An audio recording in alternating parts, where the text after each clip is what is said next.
né? A gente viu como se codifica, como é que se obtém o código, um código quase perfeito, e quase código perfeito no sentido de ter a máxima eficiência, né, máxima densidade.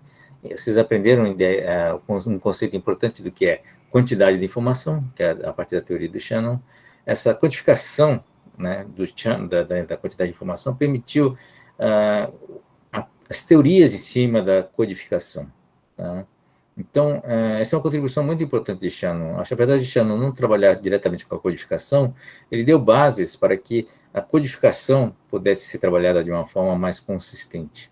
Então, que era até antes de Shannon, as pessoas não tinham ideia de que seria um código eficiente, né? Como é que se faz um código eficiente? Como é que se faz um código onde você tem a máxima capacidade, né, de capturar informação?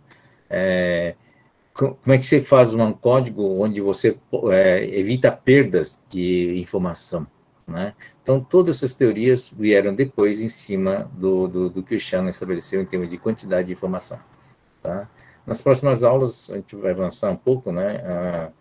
Entrando na parte de semiótica, a gente vai trabalhar também o sentido da informação, né? Por enquanto, só estamos vendo a quantidade da informação. Bom, então nós vimos na aula passada, nas aulas anteriores, essa questão da quantidade de informação e depois as técnicas onde você pega o universo da realidade, a realidade que vai gerar os sinais, os símbolos, né, e as características desses símbolos, ou seja, é a realidade que determina quais são os principais símbolos que você vai capturar dessa realidade, e a proporção, né, a ocorrência desses símbolos também é praticamente decorrente da realidade. Tá? A partir dali, dessa informação, né, desse conjunto dos símbolos e as suas ocorrências, nós vamos tentar criar um código que consiga capturar e registrar esses símbolos para torná-los dados, né? Porque, afinal, não adianta ter só os símbolos, eu preciso capturar, transformá-los em dados, ou seja, codificá-los, né, para poder armazenar, para poder transmitir, né, para poder manipular esses dados. E aí entra a questão de eficiência, né, da codificação e da densidade de codificação. Nós vimos depois, a partir de várias técnicas de codificação que existem, né, quais seriam inclusive código de tamanho fixo, código de tamanho variável, né, diferentes eficiências. A facilidade de codificação às vezes, um critério muito mais importante e relevante na fase inicial de captura, né, e registro, do que, e mais tarde, a gente pode trabalhar esses dados para fazer uma melhoria de eficiência. E essa melhoria de eficiência é a partir de compressão de dados. Mas antes disso, a gente viu como agregar determinadas propriedades ao código, né, sem precisar recodificá-los, né, na verdade, tá? Algumas propriedades, claro, você não aumenta a quantidade de informação nessa recodificação, mas eu consigo atribuir uma propriedade, a capacidade de detectar erros, capacidade de corrigir o erro, né, como a gente viu na aula passada, usando o Hamming, por exemplo, que é que ele detecta o erro e corrige o erro, né? A base disso é a paridade, que é o básico, né, nessa área para fazer a detecção de erros, tá? Então, a gente viu o potencial do código, né, que é toda uma área das exatas, principalmente o pessoal da matemática, trabalha com essa parte de codificação, é uma área muito interessante. O fato de começarem a trabalhar com bit permitiu criar diversas propriedades, né, e enxergar diversas propriedades que antes era meio mais complicado, né, de se verificar, tá? É claro que isso codifica em qualquer outra estrutura, né, qualquer outra base, mas a binária é a mais elementar de todas. Então, antes do codificação binária, você tinha várias codificações na base decimal, base alfabeto, né, com os caracteres, assim por diante, tá? Então, é um processo de evolução, tá? Então, a parte de compressão de dados é a última parte que a gente vai ver sobre a parte de trabalhar com os códigos, né, criar atributos, tá? A compressão refere-se a pegar uma quantidade de dados já, né, codificados, né, já abstraindo da realidade, já abstraindo dos símbolos, quer dizer, já foi feita a captura dos símbolos convertida em dados. Agora, nem sempre temos os dados, a codificação de uma forma mais eficiente possível, tá? Muitas vezes os dados vêm online, né, vão vendo à medida que ocorrem. O importante não é ter eficiência, mas é ter uma velocidade de captura e de codificação rápida. Então, normalmente se pode se escolher uma codificação mais simples, né, fácil de codificar, normalmente tamanho fixo, né? E aí, mais tarde, a gente pega esse conjunto de dados, né, que foram codificados, e a gente vai trabalhar a sua ocorrência, né, a sua, a, a sua frequência, principalmente de ocorrência, né, e a partir desse conjunto estabelecer quais são os principais símbolos, né, e realizar a compressão, que é, na verdade, recodificar esse conjunto de dados para ter uma maior a máxima densidade, né, de informação possível, tá? Então, a gente viu na aula passada dois princípios básicos, né? Primeiro, deixa eu ver se vocês conseguem ver, né? A densidade, recodificação do texto. A gente viu o exemplo do texto, que é basicamente fazer um histograma das ocorrências de cada caractere, tá? E a partir dessa ocorrência, né, atribuir códigos menores, né, códigos de tamanhos menores. A codificação inicial foi realizada usando a tabela ASCII, que é 8 bits. Aí, uma proposta bem simples, na verdade, foi fazer essa recodificação através de, a gente chama de dicionário estático, né? Através de uma tabela com menos bits, né? 4 bits primeiro, com 16 possibilidades, na verdade 15, né? O 16º é usado para marcador, né? Para expansão. E aí nós temos 4 e 8 bits, né? Atribuímos 4 bits para os 16, 15 mais frequentes, 15 símbolos mais frequentes, e assim por diante, né? A gente vai acrescentando de 4 em 4, né? 8, 16, assim por diante, à medida que vai mapeando os símbolos e suas ocorrências, né? São técnicas extremamente simples, né? As compressões hoje de texto não usam mais o histograma de caracteres, usam histograma de fonemas, né? Por exemplo, guerras aqui, guerras, né? Não sei se o pointer aparece. Aparece para vocês o pointer? Não. O mouse? Não. Não. Não. Tá. Então, na quinta linha tem a palavra guerra, né? Tá? Por exemplo, o G, né, que é o G, o E, normalmente é codificado como se fosse uma única ocorrência. O Q também, né? Q, o E, tá? Porque sempre vem junto, né? O Q, o E estão sempre juntos, né? A não ser que tenha.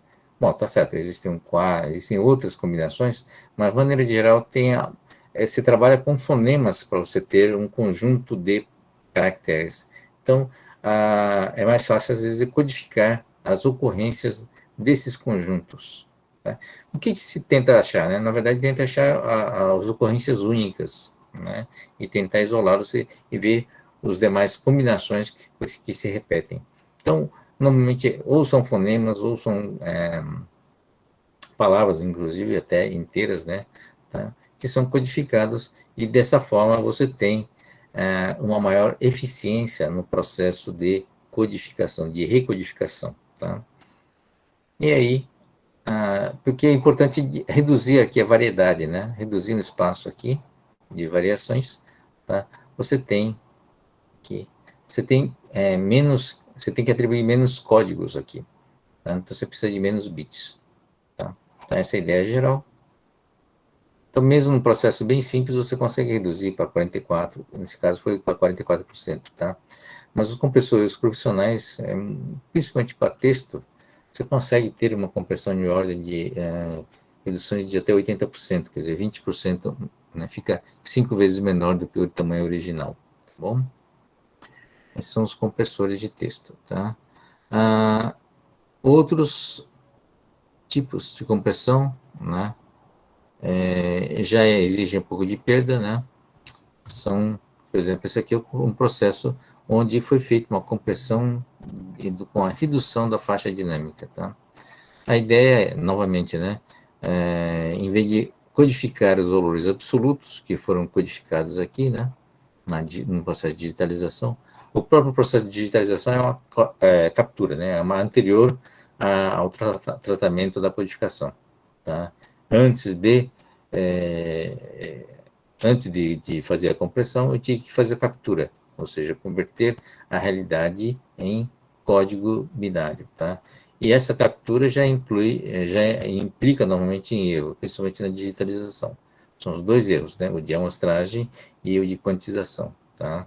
Então, uma vez dentro das faixas adequadas de erro, tá? Foi feita a digitalização, eu tenho essa sequência de bits que está aqui, e a partir da sequência de bits, né, eu posso tentar reduzir, né, a sua faixa dinâmica. O que é redução da faixa dinâmica? Em vez de digitalizar, desculpa, em vez de armazenar o valor absoluto, armazeno só as diferenças, tá, entre um nível e nível anterior. Tá? Isso é feito também para a imagem, né? Quando você tira uma fotografia numa fotografia, você tem um pixel do lado do outro.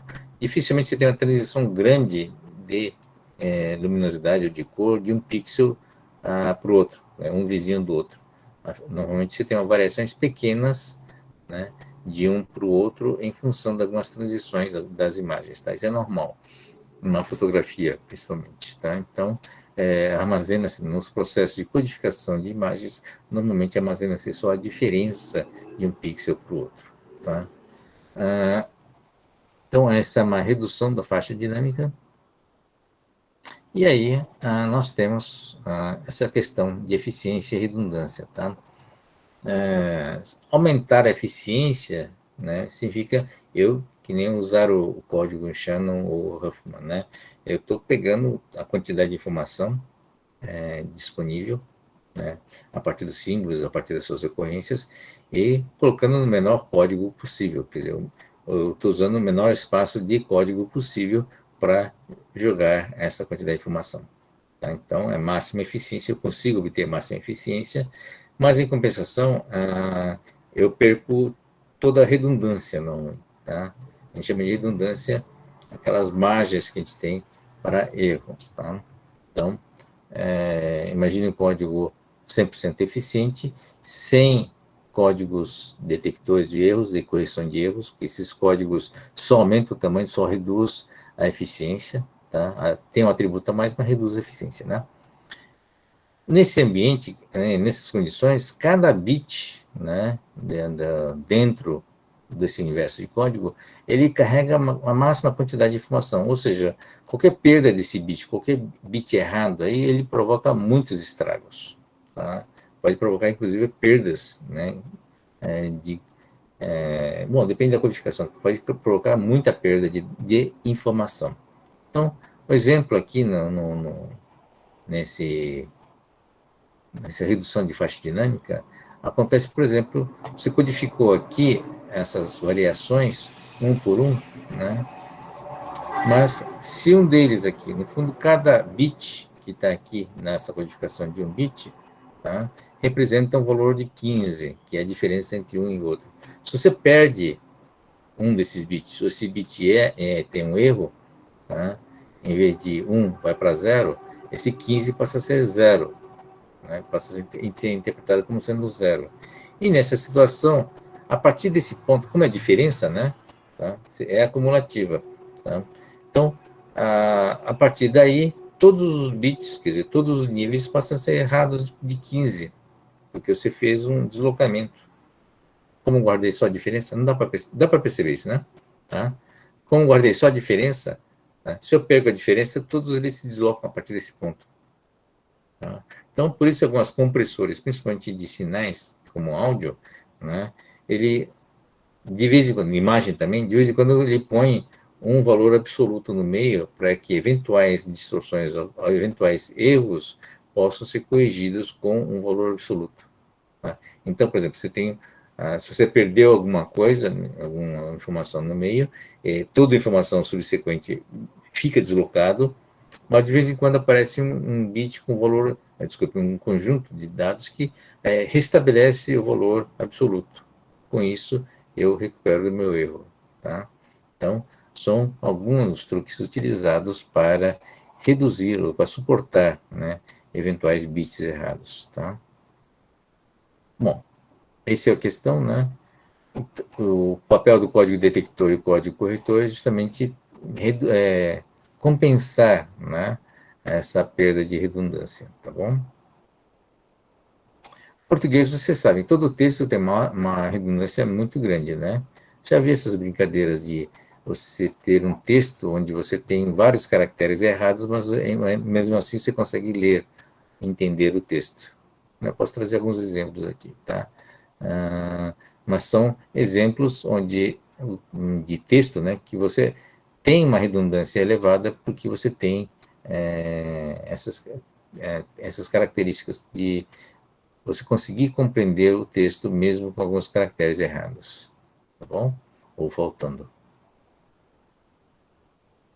Bom, nós vimos então tem dois tipos de compressões. O primeiro tipo é sem perdas, ou reversível, tá? O texto, codificação de texto normalmente é sem perda, ou seja, eu faço a compressão e depois eu consigo retornar, né, o que era antes da compressão, tá?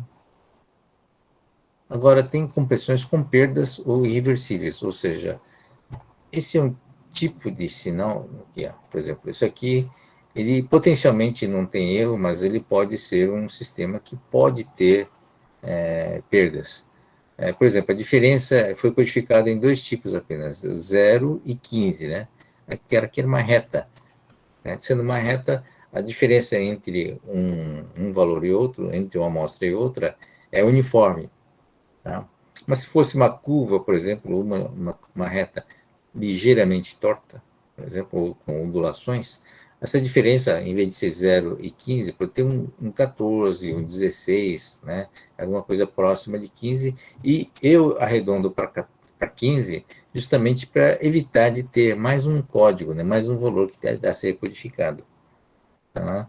Então, aproximo tudo pelo 15, porque é o que tem a maior ocorrência. Tá? Nesse caso, acaba implicando em perdas, perda de informação, porque eu arredondei, né, um valor real que era 14 para 15, ou era 16, eu arredondei para 15, né, dentro de uma faixa de tolerância, eu assumi alguns erros. Tá? Então, acontece em vários dados também, nesse processo de codificação, nesse processo de compressão, ter perdas, né? Uma vez que você tem perda, você não consegue voltar ao dado original, tá? Bom, aproximação, né? Tá. As principais técnicas sem perdas, tá bom? Já vimos alguns, né? O dicionário estático é o que vimos com a tabela ASCII, né? E as conversões. Dicionário semi-adaptativo. Tá? Bom, dicionário estático, a ideia é que normalmente vocês conseguem fazer essa compressão estática quando você tem todos os dados disponíveis antes, né, de se iniciar a compressão, tá? Então, nem sempre isso é verdade, tá? Tem situações, a grande maioria dos casos, você tem os dados vindo dinamicamente, tá? E aí o compressor é obrigado a se adaptar à medida que a informação vai mudando, né, seu perfil de ocorrência ou mudanças características também, né? Novos símbolos aparecem, e os símbolos que existiam passam a ter uma ocorrência diferente, né? E assim por diante. Então, nós temos, no caso, um dicionário semi-adaptativo que tem esse papel. E dicionários puramente dinâmicos, né? Como a compressão LZW que a gente viu na aula passada, tá? Dicionário estático, a gente já viu algumas coisas, né? Abreviações, né? O uso de alguns códigos da tabela ASCII e assim por diante. Tá? Então, dicionário estático, como o próprio nome diz, né? Normalmente é baseado em padrão. Você pode criar um padrão, mas na verdade você pode usar um padrão conhecido, né? Que é um dicionário ou livro de códigos. Tá? Bom, não é adequado para mensagens diversas. Tá? Um semi-adaptativo, né, é definido como se define a cada bloco de mensagens, tá? Então, Você pega um pacotinho de símbolos, à medida que vem esse pacote, eu faço uma codificação e mando, né, refaço, né, os códigos antes de enviar. O problema é que você tem que mandar, né, toda hora um novo dicionário, tá, junto com a mensagem, senão o do lado de lá não consegue decodificar. Ou, se você não está transmitindo, mas está armazenando, você tem que armazenar também o dicionário toda vez que você for refez o seu código, né? O dicionário dinâmico você vai criando o dicionário à medida que a mensagem é processada, tá? Então, portanto, o dicionário não acompanha a mensagem, tá? Então, essa é uma técnica que foi criada. A gente usa aqui só para dar uma ideia, né? Como funciona o dicionário dinâmico, tá? É meio complicado, mas o funcionamento dele, a gente foi direto para o exemplo, né? O funcionamento dele aqui, né? É baseado na existência de um código de 9 bits, né? Você tem o original, é para texto, tá? O LZW, né? O Ziglamp em Welsh, né? São os autores, né, dessa codificação, tá?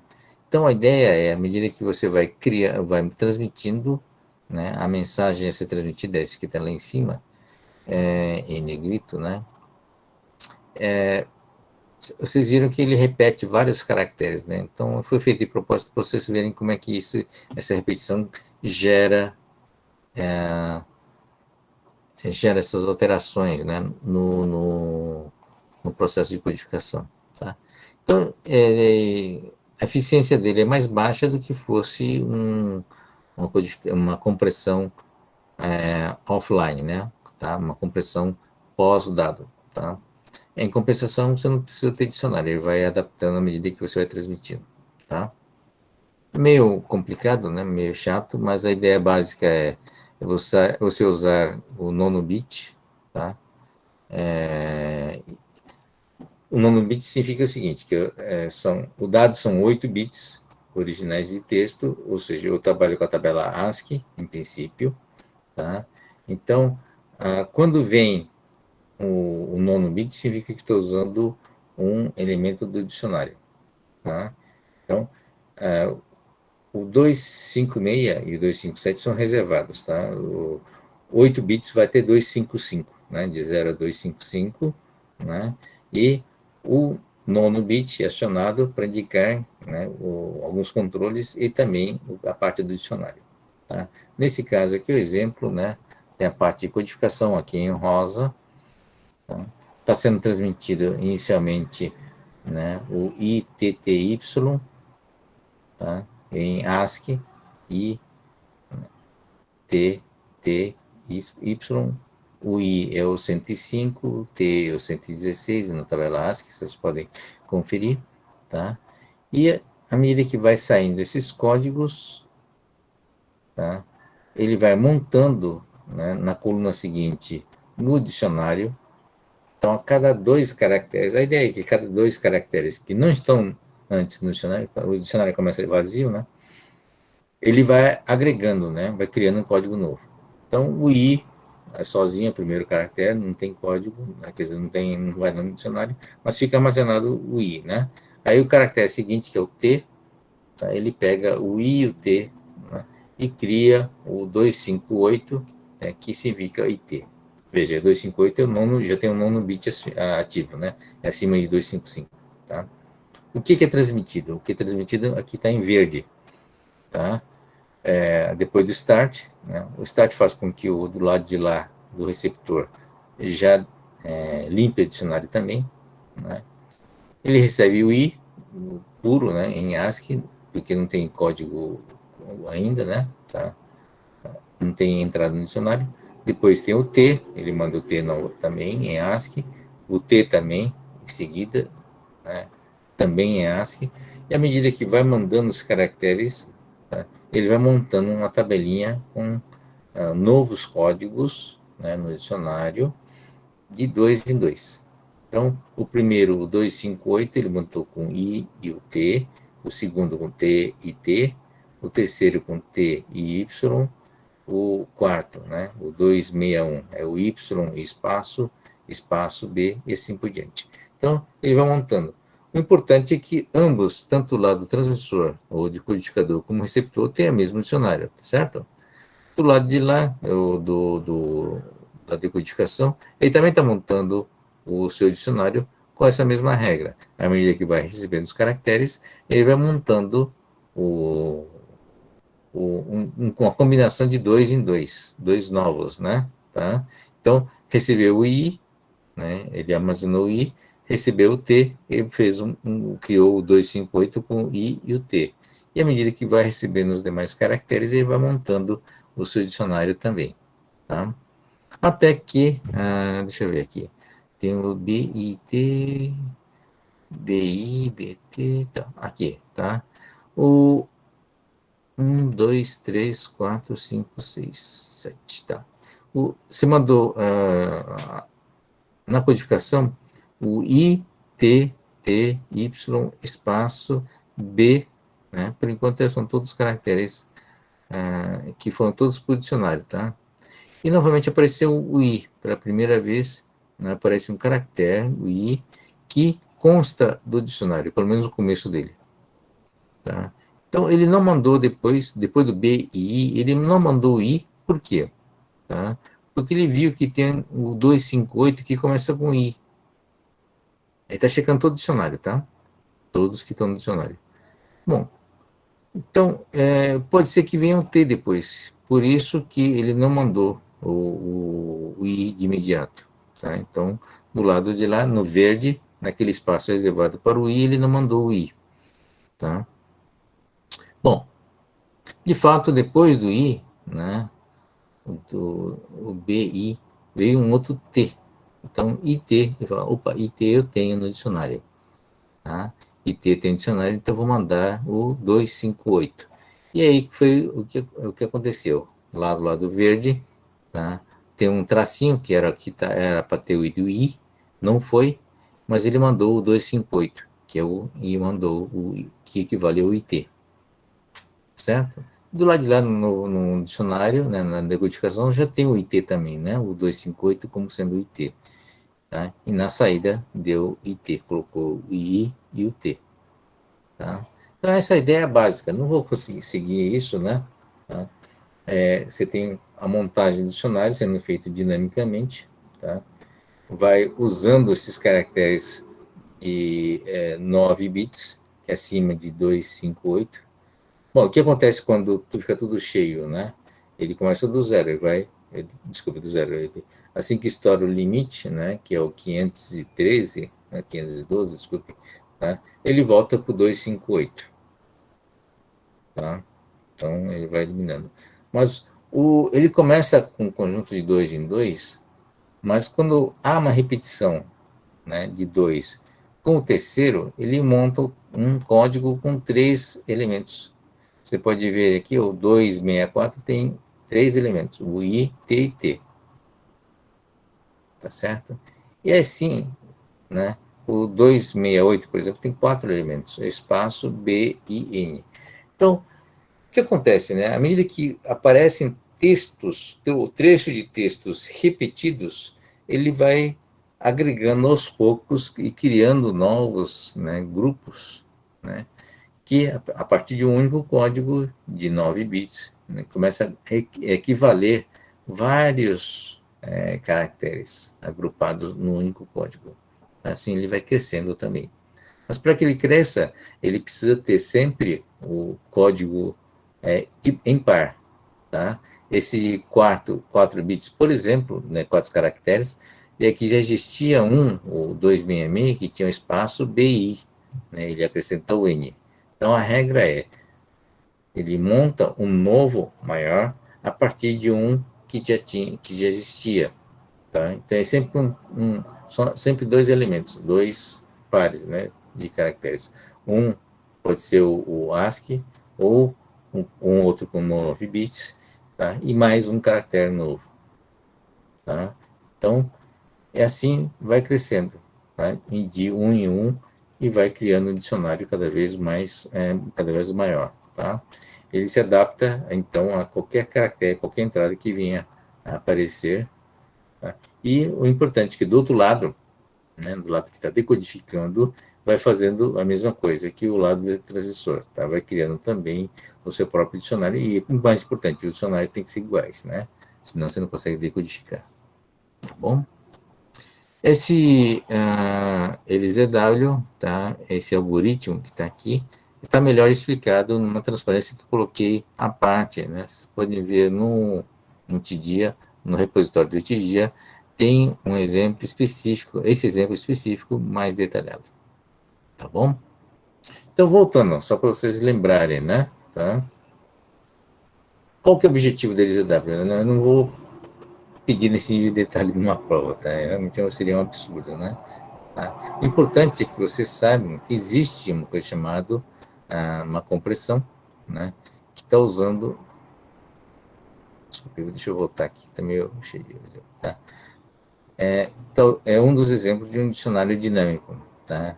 A gente fala em dicionário, mas na verdade não tem dicionário nesse caso, tá? Porque você vai montando esses dicionários à medida que os dados vão chegando.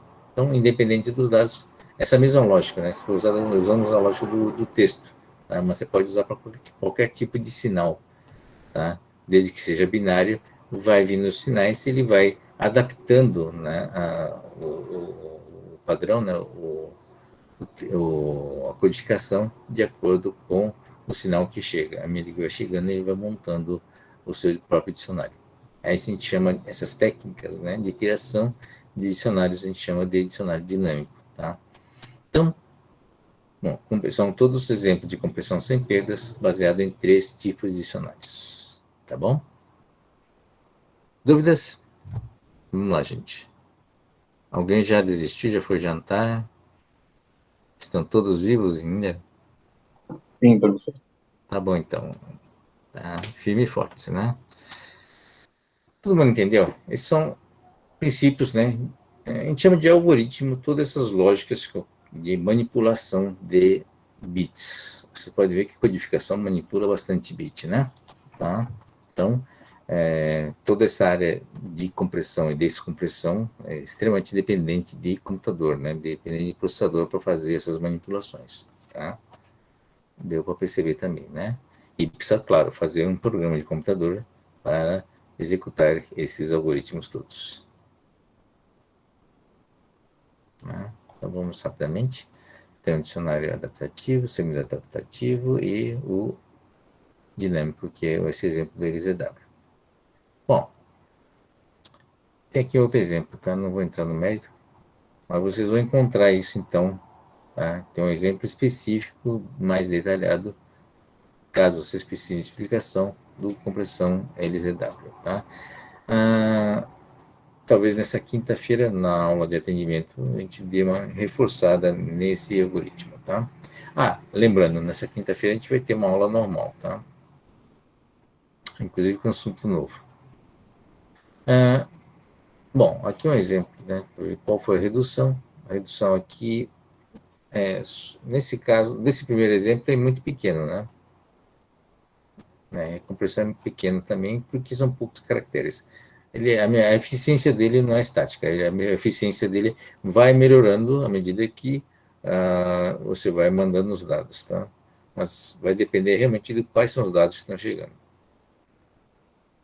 Onde é usado essa compressão sem perdas, né? Formato zip é muito utilizado, formato GIF também. O GIF é um formato de imagens, não sei se eu lembro, mas é um formato antigo, né? Hoje acho que pouca coisa GIF, né? O zip é uma formatação, quer dizer, um compressor genérico, tá? Caso que é importante que os dados originais e descomprimidos sejam idênticos, né? Então, textos, são todos algoritmos sem perda. Tá bom. Para todos os tipos de dados possíveis. Bom, isso é lógico, né? Tá? Talvez não seja tão lógico assim. É importante que não existe realmente alguma coisa que possa ser classificado como sendo um compressor de dados genéricos, de uso geral, tá? Então, o tipo de dado sempre tem um impacto nos algoritmos mais eficientes ou menos eficientes para realizar a compressão. Essa é uma coisa muito importante, tá? Isso vale para as compressões sem perdas e é muito mais importante para algoritmos com perdas, tá? Eu vou explicar aqui mais à frente, tá? Mas aqui, na compressão sem perda, tem fundamento, né? Que é qualquer algoritmo de compressão pode ser visto como uma função que mapeia sequências a outras sequências, né? Tá? Então, tem sucesso quando a sequência resultante é menor que a sequência original, tá? Então, aqui chama incluindo mapa, mas na verdade incluindo dicionários necessários para descompressão. Compressão sem perda exige um mapeamento reverso das sequências comprimidas para os originais, né? Então, mas é isso. Compressão sem perda significa que eu estou maximizando a eficiência sem perder nenhum dado, nenhuma informação, né, para ser mais preciso. Tá bom? Ufa, dúvidas? Por enquanto? Tá complicado? Essa parte foi mais ou menos uma revisão do que a gente viu na aula passada.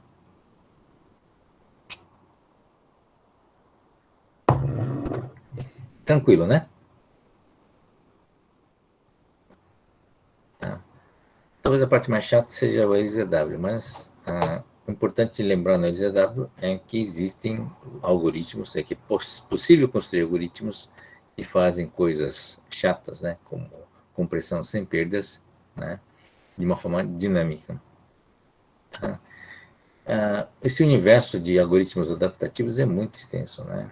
Tá? Então, vocês podem perceber que não é aplicado só em compressão, né? Hoje, praticamente a maioria dos algoritmos, né, de controle ou de manipulação no meio ambiente são algoritmos adaptativos, né, em uma classe de algoritmos adaptativos para se adequar aos parâmetros, né, ambientais que modificam rapidamente, tá bom? Isso é só um parênteses para vocês entenderem que algoritmos adaptativos é uma classe muito importante de algoritmos, né? Não é só para compressão. Bom? Compressão com perda, tá? E aí, com perda, significa o seguinte, que eu estou sacrificando a precisão, sacrificando alguma coisa, né, que vale a pena sacrificar para ter uma quantidade de dados menor, tá? E aí vem a pergunta, né, mas que tipo de dados são esses? O que eu... Quando é que eu sei que vale a pena perder aquele dado? O que é valer a pena, né? Na verdade, é uma pergunta importante, tá? A gente viu que o valor de uma informação ele não é uma coisa estática, né? Ele varia de acordo com o tempo e de acordo com a necessidade e, né, o valor da informação, de repente, milhares de anos depois, tá, muda de valor, né? Porque a necessidade humana muda também, né? Mas então, será que esse critério de valor, né, é tão estático a ponto de você realmente saber com certeza que vale a pena perder, né, essa precisão, vale a pena perder essa informação, abrir mão dessa informação para você ter uma quantidade de dados menor, né? Então, esse critério de valor é uma coisa muito, muito importante, tá? Isso significa que compressão com perda, tá, foi feito uma análise antes para saber, né, se isso vale a pena ou não, se aquela informação vale a pena ou não ser perdida. Então, isso restringe, né, quais são as compressões que a gente consegue fazer, né, e que universo de dados é esse. Tá? Então, sequências originais não podem ser geradas normalmente a partir da sequência comprimida. Quer dizer, ou seja, uma vez perdidas, eu não tenho como recuperar essa informação perdida. Tá? Bom, não necessariamente implica que a qualidade do resultado possa ser reduzida.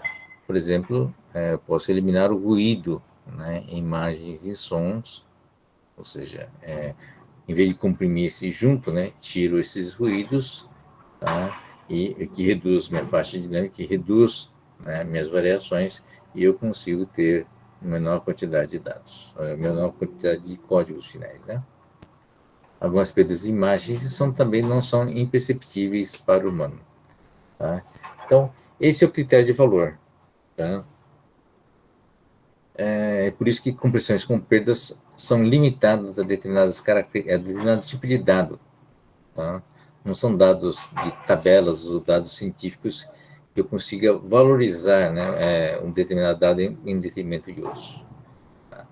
Mas como a audição e a visão são fenômenos conhecidos e já estudados, a gente sabe, né, em princípio, quais são os sons que eu posso perder e quais são as imagens que eu posso perder, quais são as informações de imagem, informações de áudio que eu posso perder, que não significa necessariamente em perdas muito significativas de qualidade. Compensa, como eu conheço o fenômeno, compensa perdê-los porque eu vou ter um resultado, né, de dados muito menor. Tá? Então, imagine esses arredondamentos, né, que a gente faz para reduzir a faixa dinâmica. Tá? Vale a pena fazer? Vale para a música, por exemplo, para áudio, porque o ser humano não tem tanta precisão na audição, né, a ponto de perceber essas pequenas mudanças, ou pequenas diferenças, ou pequenas perdas de informação. Tá? Ou seja, eu consigo dimensionar a perda, né, até um limite do que é aceitável, porque eu conheço aquilo, a informação que eu estou trabalhando, que eu estou codificando. Tá? Então, informações ou compressão com perda, né, é exclusivo para dados que eu sei que dados são e quais são os usos que eu faço. Tá? Eu não aplico esse tipo de compressão para dados desconhecidos, né, para usos desconhecidos. Okay? Isso é muito importante. Tá bom? Então, como é música, eu sei como eu uso a música, portanto, eu consigo trabalhar uma boa compressão, né, de forma a perder informação, mas não perder tanto assim a qualidade. Tá? Então, um exemplo, né? Vocês conhecem MP3, né? Já ouviu falar? É um compressor de áudio, né? CD, ele é um gravador, uma codificação do CD. São 16 bits de amplitude por canal, tá? 16 bits. E a codificação ele é exponencial, né? É logarítmica. Quer dizer, o valor de cada degrau ele varia, né? Porque a faixa dinâmica do áudio é muito grande, né? Inclusive é medido em decibéis, que é uma escala logarítmica, né? Então, com uma faixa muito grande, os valores não são valores fixos, né? Da quantização. Então, uma tabela, uma escala logarítmica, né? Em 16 bits de áudio, tá? De intensidade, e na amostragem são 44 kHz, 44 mil amostras por segundo. Tá? Esse é o CD, tá? São os parâmetros originais do CD. Tá? Ele armazena valores brutos. Na compressão com MP3, o que foi feito? Né? Em vez de gravar valores fixos, foi gravado somente a variação de intensidade. Tá? Ou seja, ele reduz muito a faixa dinâmica. Tá? E, claro que isso implica um risco maior, né? Então, enquanto que no CD você perder uma amostragem ou outra, não tem problema nenhum. Quando acontece isso, e é comum acontecer, você está tocando o CD, por exemplo, num carro, né? Qualquer movimentação, né, ou qualquer vibração faz com que o laser do leitor de CD, é que não tem mais leitor de CD, né, no carro, mas o leitor de CD ele tinha dificuldade de ler de novo o dado, mas não tinha problema, né, se você perdesse um dado. Por quê? Você simplesmente repete o último. Tá? Em 44 mil amostras, perder uma, né, em uma 44 mil amostras, em um segundo, perder um, não ia fazer diferença nenhuma mesmo. O ouvido não consegue saber essa diferença, desde que, né, não seja por muito tempo. Tá? Então, quando você faz a compressão, essas perdas passam a ser muito significativas, porque passa a ser, lembra, como uma perda de intensidade, de diferença, né, de intensidade, ele passa a errar a partir daquele ponto. Tá? Então, Em MP3 tem uma codificação que tem uma regeneração, uma recuperação em tempos, em intervalos suficientes para que a gente não perceba essa perda. Tá? Outra coisa importante no MP3, né? Ele suprime as informações de alta frequência após, a gente chama de sombra do som, né? Não sei se vocês sabem, o som tem sombra, né? É difícil explicar isso. Mas, por exemplo, uma batida forte, grave, né? Em alta intensidade e em frequências baixas. Ele pressiona, uma batida de tambor, uma batida de bateria, por exemplo, ele pressiona o tímpano, né? Cria uma pressão sonora, ele pressiona o tímpano, e o tímpano perde a sensibilidade, né, para frequências elevadas enquanto essa pressão existir. Isso a gente chama de sombra do som. Então, alguma coisa, uma batida muito forte, ele abafa as demais sinais de áudio. Então, o que o compressor faz? Já que não vai ser ouvido mesmo, ele elimina, ele filtra, né, e não codifica esses sinais de alta frequência após, né, uma intensidade elevada. Né? Claro que depois o tímpano recupera, né, a capacidade de perceber, e aí você tem que regravar ou recodificar novamente, né, o som após acessar essa variação de intensidade muito grande, tá bom? Então são truques, vários truques são utilizados para você tirar da fonte original essas variações de intensidade, tá? Essas variações, essas sombras, todos esses truques. Mas você faz essas eliminações, tá, sabendo o que você está fazendo, tá? Sabendo que essas perdas não vão afetar a qualidade, né, do produto final, do sinal final. Tá? Ou seja, é uma compressão com perda, mas eu conheço como vai ser utilizada a informação. Eu sei o valor das informações que eu estou perdendo, estou jogando fora. Ok? Então, é por isso que eu não consigo fazer uma compressão com perda com qualquer outro tipo de sinal que eu não tenha conhecimento do seu uso e nem do que significa a informação. Bom, isso é uma coisa muito importante. Vale para a imagem também, né? Para a imagem, a gente sabe que pequenas diferenças de um pixel para o outro, né, o olho não consegue perceber, tá? Então, tem o mesmo efeito também após uma imagem de alta intensidade, você reduz, né? Você tem como ele abafa, né, todos os sinais de baixa intensidade atrás de um pixel de alta intensidade, tá? Então, você usa essas características também para codificar a imagem, reduzir a quantidade de dados, né, a ser gravado, tá? A ser comprimido.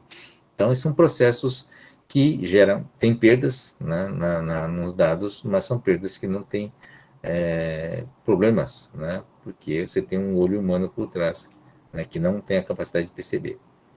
Isso é diferente se você está lidando com uma imagem, por exemplo, aquela imagem que vem do marketing, né, mesmo que tenha variação de intensidade, você não pode supor, né, que quem vai ver aquilo lá é um ser humano. Você pode ter uma máquina que processa aquela imagem e que vai perceber esses detalhes. Tá? Então, você não pode aplicar compressão, né, certas compressões de imagem com perdas, né, no caso de imagens científicas. Tá bom? Eu não faço isso, por exemplo, com a chapa de raio-x digital. Por exemplo, né, eu não posso usar uma compressão de JPEG em cima de uma raio-x, porque ele vai suprimir, né, uma série de informações que podem ser vitais, podem ser muito importantes. Tudo bem? Falei muito, mas não sei se vocês estavam ouvindo. Para sinais de TV, por exemplo, não é possível utilizar esse tipo de compressão? Sim, na TV eu utilizo bastante. Tá? A gente vai ver alguns exemplos mais na frente. Vamos ver se tem alguma coisa aqui. Então, compressão com perda. Dados visuais e auditivos, alguma perda de qualidade pode ser tolerada, né? Tá? Isso considera realmente as limitações da fisiologia humana, né? Compressão com perda é usado frequentemente na internet e em produtos de consumo. A gente vai mostrar a importância disso, tá? Câmera, DVD, MP3, celular, tá? Técnicas de compressão. A gente vai ver algumas técnicas de compressão, depois a gente vai falar sobre esses padrões, né, de compressão. Rapidamente, vamos ver. Padrão de normas está aqui. Vamos ver a quantização escalar, vetorial e transformada. São os mais comuns, rapidamente, tá? Escalar, né? Você tem um conjunto S, né, que são símbolos, né, e aí você tem um conjunto menor, S', tá? Você tenta mapear o S em S' com, no fundo, tentar arredondar, né, para reduzir a faixa de variações, tá? Dividir inteiros de 8 bits por 4, né, descartar dois menores bits, tá? Se há letras maiúsculas e minúsculas, transformar todas em maiúsculas, todas maiúsculas em minúsculas, assim por diante, né? Então, só com esse truque de maiúscula e minúscula, reduz pela metade, né, a quantidade de caracteres existentes, tá?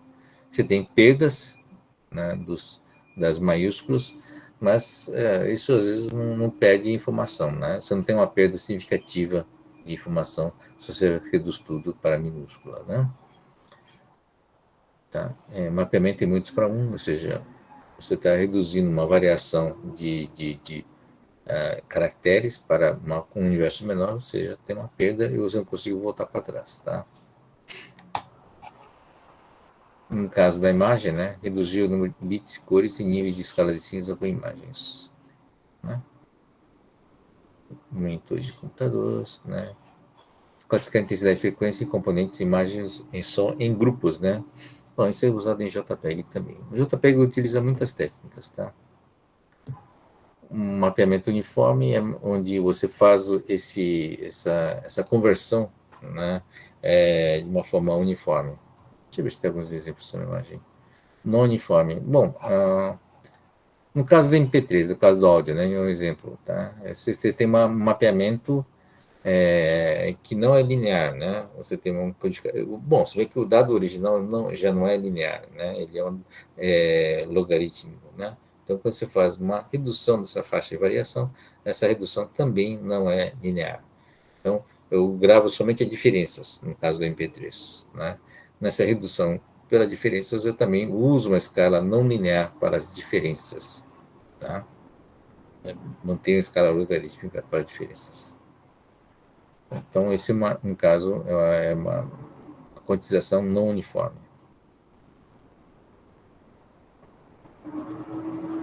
Aqui, né? Então, dá para entender melhor, né? Aqui é uma quantização uniforme, né? Quantização escalar, no caso das diferenças. Aqui é uma quantização não escalar, tá vendo? Não linear, não uniforme, tá? Os valores, não sei se vocês não estão vendo com o mouse, mas os valores são diferentes, né? Para cada valores digitalizados, né? Então, um exemplo, né, de não uniforme. É o olho mais sensível a valores mais baixos de vermelho do que altos, tá? Então, o olho tem umas características diferentes, né? A sensibilidade para a cor é diferente para cada cor. A gente sabe que, por exemplo, o vermelho, ele tem nós temos uma sensibilidade melhor para o vermelho do que qualquer outra cor. O que significa que mesmo baixa intensidade vermelha, a gente consegue reter, né? Ou consegue sensibilidade, né, para esses valores de intensidade mais baixa do vermelho. E tem outra coisa, o vermelho também a gente consegue captar melhor a variação, o piscar, né, a frequência de variação. Apesar de que para os tons de cinza, o nosso olho, principalmente na lateral, na visão periférica, essa variação de intensidade ele é muito mais perceptível. Então, você pode fazer um experimento, né, com a sua própria visão, tá? As cores, a percepção de cor é muito centrada na faixa central do olho, né? E no periférica, aqui nas laterais aqui, a nossa percepção de cor reduz, porque nós temos menos sensores de cor, mas em compensação são substituídos por sensores de variação de intensidade. Então, uma luz piscando aqui na lateral, você percebe a intensidade, né? Imagine que você tem alguma coisa que consiga variar a frequência. Tá? Eu consigo perceber essa variação de frequências com maior, né, intensidade, com melhor intensidade na visão periférica. Então, movimentos rápidos, né, ou variação rápida de luminosidade, né, são melhores percebidas aqui na visão periférica. Na visão central, nós temos precisão maior para ver a definição dos objetos e também da cor, mas ele é mais lento, né, para percepção, para variação da percepção. Tá? Então, essas características são aproveitadas também na compressão. Tá? Então, como o nosso olho, né, é mais sensível à intensidade do vermelho, você faz com que mantenha a precisão do vermelho e reduz das outras cores, por exemplo. Tá? Esse é um exemplo, né, de quantização escalar. Isso aqui é uma quantização escalar realmente para várias cores, né, usando vários bits aqui. Aqui, ó, canal RGB significa 3 cores, né? O vermelho, red, green and blue, né? Azul. Tá? Vermelho, verde, azul. E usando vários bits aqui para cada cor. Então, aqui é 8 bits, 8 bits para cada cor. Tá? São 256 níveis diferentes para cada cor. Tá? Isso dá 2 elevado são 3 cores, então dá 2 elevado a 24, tá? De cores diferentes. Então é a máxima resolução. Aqui é um bit só, ou seja, para cada cor. Então você tem esse efeito aqui nesse primeiro bit, com 2 bits, 3 bits. Vocês podem reparar que a partir de 4 bits, que é metade, né? De 8, você já não tem tanta perda, ou perda perceptível assim. Tá bom? Vocês perceberam a diferença? Precisa ser uma fotografia com mais variações de cores ou de intensidade para vocês sentirem efetivamente o efeito de 4 bits, de 8 para 4 bits, tá? Quantização vetorial é uma outra técnica, né? Você tenta agrupar a cor, por exemplo, de cada pixel. No caso da escalar, a ideia é você pegar cada pixel, cada cor, né? E você fazer um tratamento individual dele, tá? No caso do vetorial, você tenta agrupá-los, tá? Então, vamos lá. Quantização vetorial. Mapear espaço multidimensional no conjunto menor de mensagens S, né? É um conjunto de... Você faz um subconjunto. Deixa eu ver se tem algum exemplo bom. Seleção de conjuntos representativos, tá? Tudo bem. Fixo, determinado, ou pode ser dinâmico mesmo. Tá, esse desenho é interessante, eu acho mais fácil. Então você tem vários grupos de várias cores. A ideia é você, em vez de codificar ponto por ponto com essas cores, você pega só a parte dimensional, tá? E diz, né, que essa região toda tem uma determinada cor de vermelho, azul. Na verdade, você tira uma média, né? Pode ter, a gente não percebe, mas pode ter pequenas diferenças de cores aí nesse grupo, mas você tira uma média e cria uma cor representativa desse grupo. Tá? E diz que todo grupo pertence a essa cor. O GIF usa isso, né? Tá? Muito, essa característica. Tá? Então, a mesma coisa aqui, cotização vetorial. Aqui você tem um conjunto de dados com peso e altura. Tá? Uma tabela de correlação. Vocês têm uma correlação aproximadamente linear, tá? Entre peso e altura. Normalmente, quanto mais alto você tem, mais peso. E aí, você pode, como se diz, isso é bem cotização vetorial mesmo, né? Você realmente reduz isso aí, né? Ou aproxima tudo isso para uma reta, tá? E aí você tem uma representação, você armazena esses parâmetros dessa reta, que é uma quantidade muito menor de informação do que guardar individualmente cada uma dessas informações. Vocês concordam? Tá? E aí há um erro que é associado a quanto, né, quanto disperso está em relação a essa reta. Essa dispersão também pode ser registrada, né, como parte do parâmetro. Você passa estatisticamente qual foi a dispersão em relação a essa reta. Vocês devem ter visto esse tipo de exercício em bases computacionais, né? Tá. E aqui, é mais efetivo em termos de dado armazenado, tá?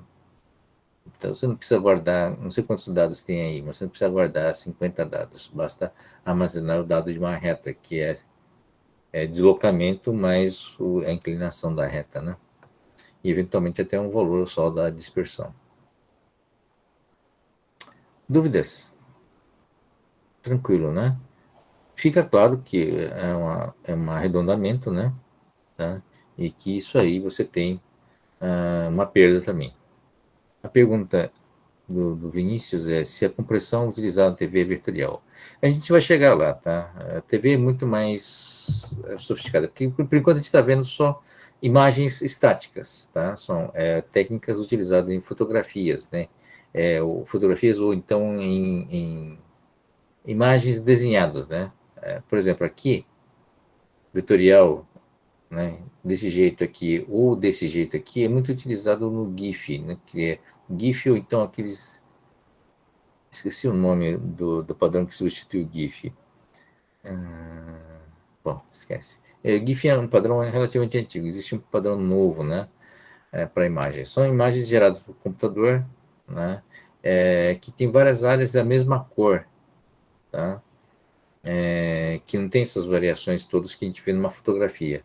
Então, são técnicas diferentes, tá? Mas, de qualquer forma, são técnicas, né, para imagens, tá? Nessa quantização vetorial. Aqui você pode ver. Tá, essa imagem desse próprio slide é uma imagem gerada artificialmente, né? Então você pode ver que tem várias áreas, né? Onde está o texto do título, quantização vetorial, por exemplo, tem uma área grande, né, de laranja, que é uniforme, né? Esse tipo de informação você pode comprimir, não guardando pixel por pixel, né? Mas dizendo quais são as áreas, né, que compõem, qual é a área que compõe essa cor. Essa cor está da onde até onde, tá? Então, esse é o típico de uma compressão vetorial. Essa aqui é uma quantização vetorial só com cor, né? Desculpe, sem cor, tá? Você pode ver que quase não tem diferença entre uma foto e outra, né? Tá? São agrupados e também essa aqui, no caso é preto e branco só, né? Mas são regiões agrupadas e ser grupos, né, criados para representar. Apesar de que provavelmente a imagem final do quantização vetorial deve ter ficado maior do que essa imagem original você tem que comparar com a imagem não JPEG, né? O JPEG é uma compressão muito eficiente e é adequada para a fotografia. A gente vai ver na parte padrão, tá? Transformadas é outro tipo de técnicas utilizada para compressão com perdas, né, aproximação, mas principalmente com sinais, imagens periódicas, com uma certa periodicidade, tá?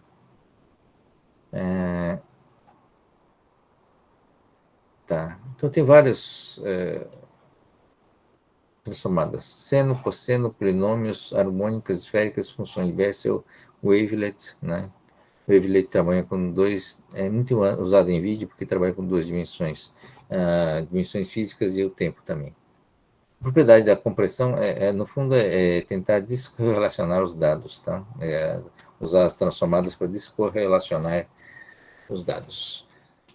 Provavelmente vocês não têm o conceito de transformadas da matemática ainda, né?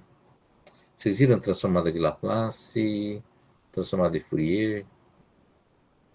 Não. Não, tá bom, mas tudo bem. Vamos tentar imaginar isso. Vocês estão acostumados a ver, por exemplo, dentro de equações matemáticas ou até de físicas, né, as relações das dimensões temporais, né? Tá? Por exemplo, cartesiano, né? Uma relação cartesiana. Coordenadas cartesianas, o eixo x, y, z, né? E tem uma medida, né? Tá? Correspondendo à posição, né, de um ponto, por exemplo, ou de uma reta, né? Então, são codificações que se fazem cartesianas. O que é uma transformada? A transformada, no fundo, é você mudar a perspectiva para um outro tipo de unidade, né? Então, em vez de você usar uma métrica, uma cartesiana, por exemplo, se você quer codificar, por exemplo, um cilindro, tá? Ele é muito ruim de você usar o cartesiano. Então, às vezes, você pode usar uma coordenada que a gente chama de polar. Polar é um eixo central e depois você cria um eixo, um vetor, né, a partir desse eixo central, um vetor de circunferência. Tá? Então, você muda a forma de você codificar, né, o mesmo objeto. Então, imagine a coordenada cartesiana e você está querendo fazer um cilindro usando coordenadas cartesianas. Dá muito trabalho, vocês imaginaram, né? É muito difícil. Tá? Agora, se você usa uma coordenada polar, né, cujo eixo central está dentro do eixo do cilindro, né, você passa só a informação, né, praticamente da altura do cilindro e o raio do cilindro, né, o raio do cilindro. Tá? Você reduz a quantidade de informação. Não sei se vocês entenderam esse exemplo. Você imagina uma coordenada cartesiana clássica, né, x, y, z, e tem um cilindro que você quer codificar. Imagina o trabalho que dá isso aí, né? Você tem que fazer o quê, na verdade, né? Cada um dos elementos do círculo você tem que ir colocando pontinhos, certo? E aí você tem que colocar cada pontinho do cilindro em várias alturas, né? A quantidade de dados é muito grande, né, para cada uma dessas coordenadas, vocês concordam? Tá? Mesmo que use o vetorial vai substituir por vetores, né? Quer dizer, vai ficar mais fácil, né? Em vez de ter pontos, ou agrupar, né, o início e fim dos vetores. Mas mesmo assim, muita coisa. Agora, se você muda a perspectiva, em vez de usar coordenadas cartesianas e usar só a coordenada polar, né, eu ponho um eixo central dentro do cilindro e faço os vetores, né, radiais, né, representando o raio do cilindro. Tá? Muito menos dados. Tá? Então, o que significa o seguinte, eu não estou mudando o objeto que eu quero codificar, mas estou mudando a perspectiva, né, daquilo que eu quero mudar. Tá? Mudando as coordenadas, a forma de marcar as coordenadas. Tá? Então, o que é uma transformada de seno ou cosseno, por exemplo? Né? Deixa eu ver se eu tenho um exemplo. Vou dar um exemplo com sinal, tá? Mas depois, para imagens também é muito útil e interessante. Polinômios, seno, cosseno, polinômios, são algumas funções que vocês conhecem, né? Então, imagine o seguinte, imagine um sinal de áudio, a gente sabe que qualquer intensidade, né, de qualquer fenômeno físico, tá? Você pode decompor em senoides. Vocês sabem disso ou não? Mesmo um impulso, por exemplo, na verdade, você pode decompor em várias senoidezinhas de várias frequências diferentes e intensidades diferentes. Né? No fundo, você soma tudo isso aí para virar todas essas senoidezinhas para virar um outro sinal. Uma onda quadrada, qualquer tipo de função temporal, você consegue decompor em diversas senoides, né, de diversas frequências e intensidades. Não sei se vocês sabem disso, né? Mas em todo caso, vocês vão ver, provavelmente em física ou na matemática mesmo, essas funções da senoide. Bom, então, em vez de codificar, imagine você ter uma senoide simples, né? Num determinado período. Quantas amostras eu tenho que armazenar para colocar uma senoidezinha, né? Ponto a ponto, se for um dado. Você concorda que é bastante, né? E depois você tem aquela perda, né? Por amostragem, por quantização. Tá? Dependendo daquilo que você faz, você vai perdendo a precisão. Em vez disso, né, vamos fazer o seguinte, eu tenho uma coisa chamada função seno, eu quero só aproximar aqueles sinais num seno ou no conjunto de senos, e só vou guardar o parâmetro do seno. Que parâmetros importantes do seno são esses? Bom, a fase com que o seno começa, a função seno começa, qual é o período, né, período, e qual é a intensidade.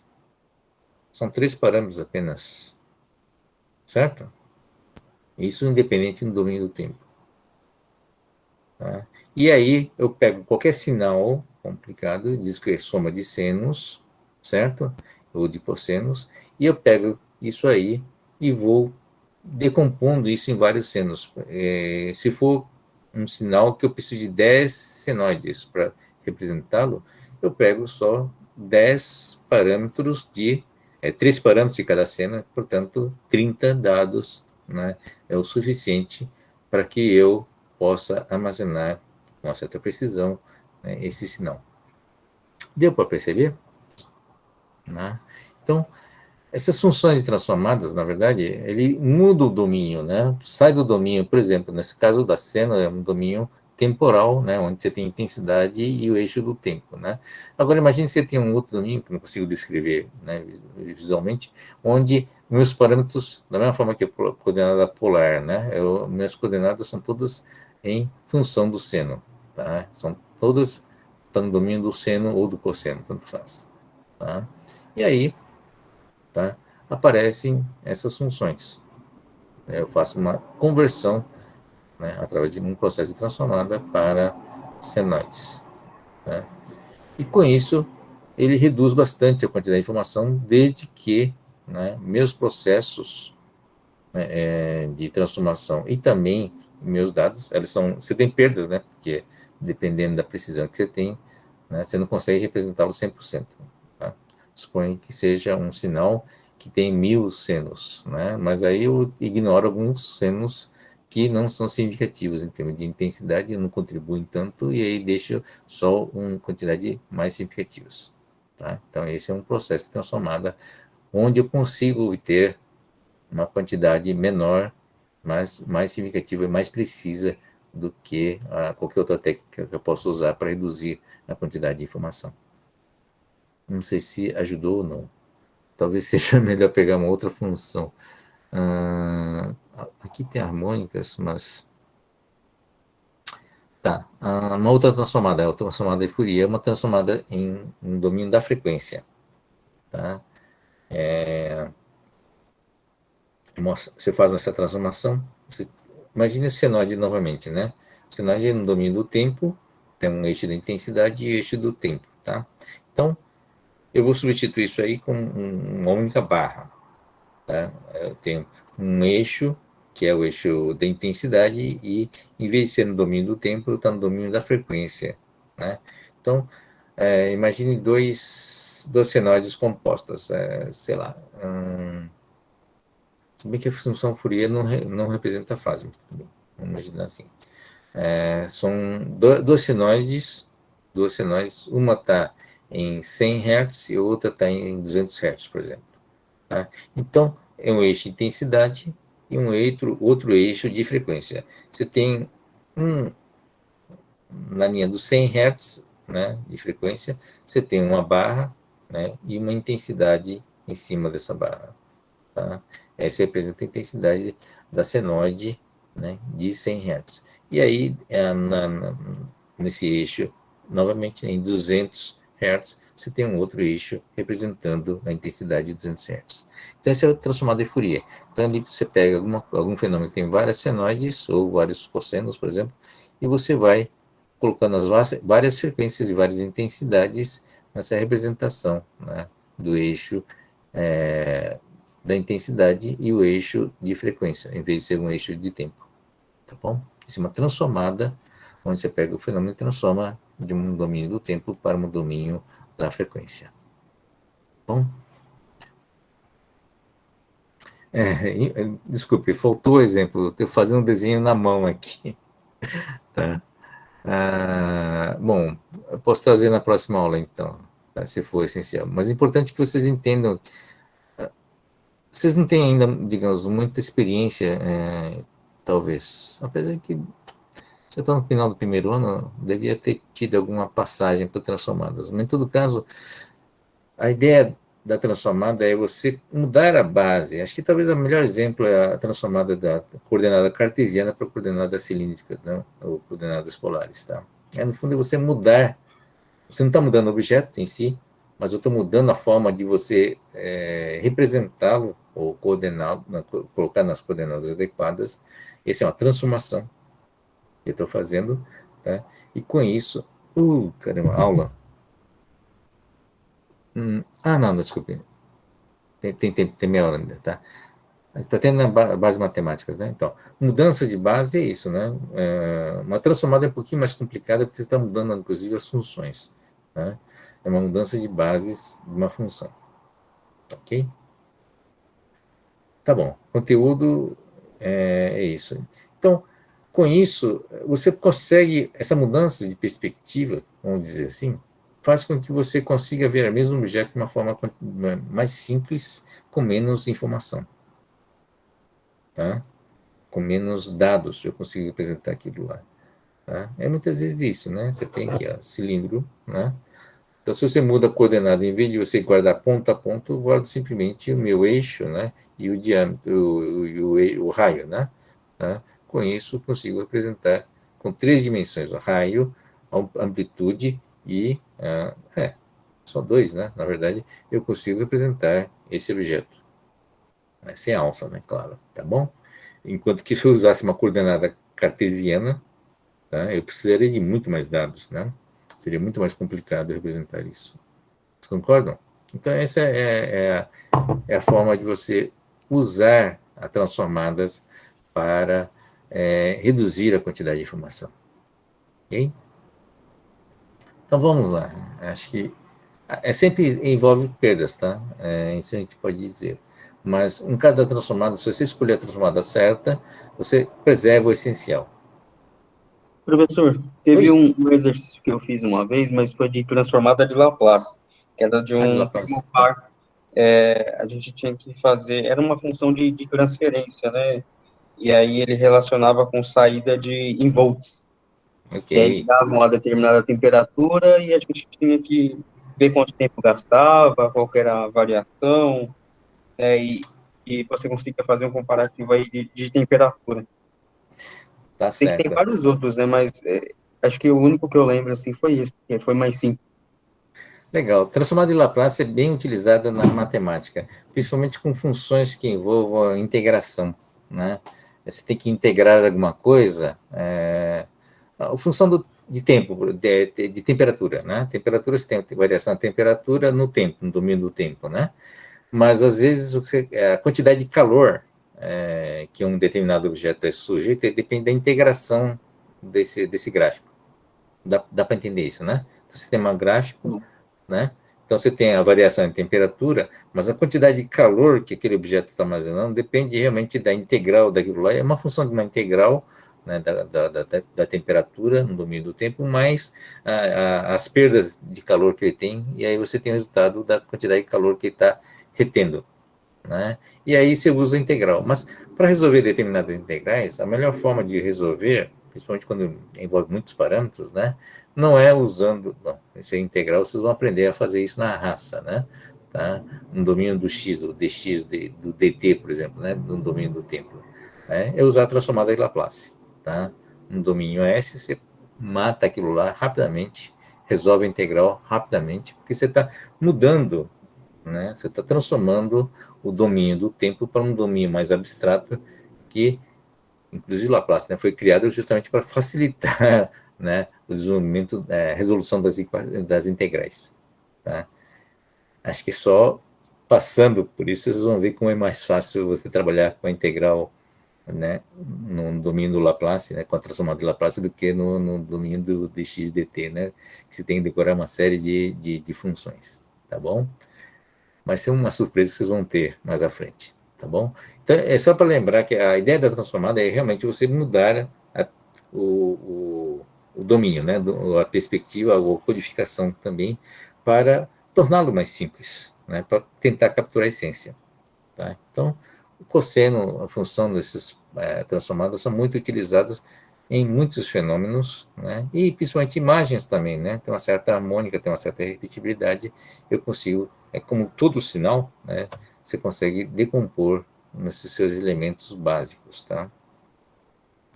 O wavelet está sendo muito utilizado hoje em dia, mas principalmente para vídeo, né? Porque o vídeo tem um domínio do tempo. Tá? Então, a função é descorrelacionar os dados, tá? Aí se transforma em coeficientes, né? Tá? E coeficientes pequenos, que não tem influência, você descarta, e aí com esse descarte constitui a perda. Tá? Então, isso é muito abstrato, né? Bom, um exemplo clássico para a imagem é a transformada discreta de cosseno. É discreta porque os dados são discretizados, né, em pixel, tá? Separa a imagem em partes de frequências diferentes, né? Frequências menos importantes podem ser descartadas, tá? Esse processo acontece, né? O JPEG novamente usa como base, tá? Recupera a imagem na descompressão, tá? Então, aqui, ó. Esse é um exemplo, né? Que foi usado uma transformada discreta de cossenos, tá?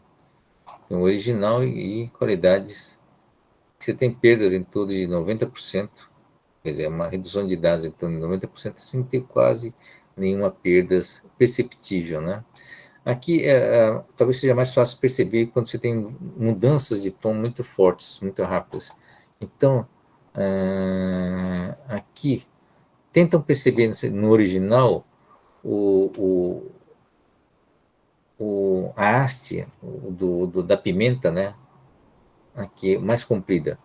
Tá vendo aqui? É ruim não ter mouse, né? Mas, enfim, nesse original, no quadro original, tem esse pimenta mais comprida, né? E tem uma hastezinha, né?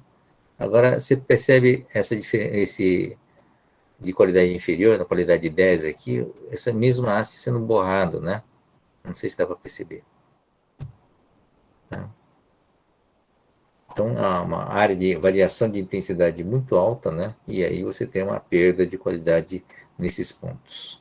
Dá para perceber, gente? Né? Bem de leve. Bem de leve, né? Mas, veja, para você ter 90% de compressão, tá? Até que não é uma perda ruim, né? Vocês concordam? Tá? Então, a imagem tem muita redundância, né? A gente não pode esquecer disso. Tá? Mas a quantidade de informação é muito grande. Tá? Então, para o ser humano, né, a gente abstrai essas coisas, a gente consegue compreender, inclusive, que é pimentão, né, que tem vários pimentão assim, na imagem, e assim por diante. Quer dizer, em termos de abstração, nossa, né, não tem muita perda significativa. Bacana, né? Essa parte transformada é complicada de explicar, né? Na verdade, é muito utilizada, a gente não pode deixar de falar, mas vocês ainda não passaram por isso. Não se preocupe, a gente não vai pedir para fazer nenhuma transformada aqui para explicar a compressão nessa disciplina, tá bom? Não é por causa disso que vocês vão esquecer, né? Compressão com perda, não existe uma técnica geral, claro. Por quê? Principalmente porque você tem que saber escolher qual é a perda que você vai aplicar, né? Precisa conhecer aonde você vai usar a informação, né? Para você poder escolher qual a perda, o que é importante, o que não é importante perder, tá bom?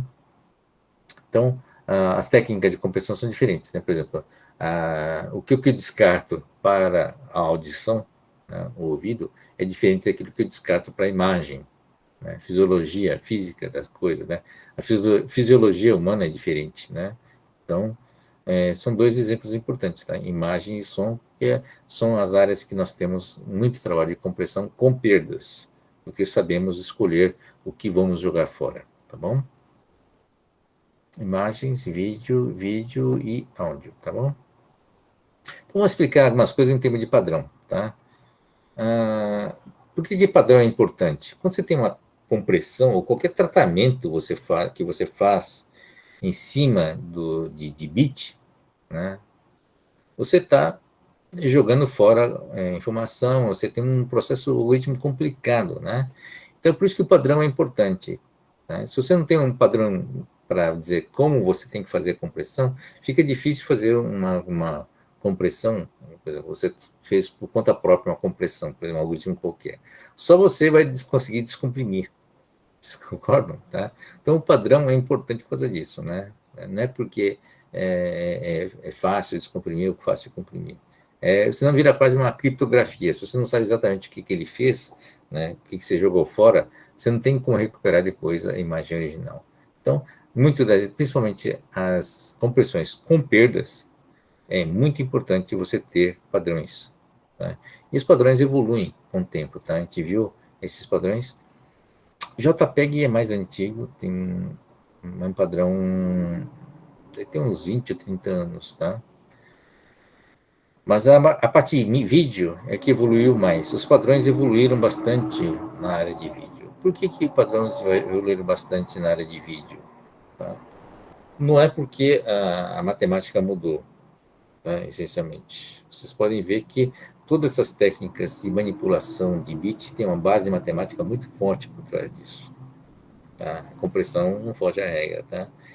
O que mudou, na verdade, com esse tempo? Então, portanto, há 20 anos atrás, ou 30 anos atrás, ou 40 anos atrás, você já sabia fazer todas essas contas, né?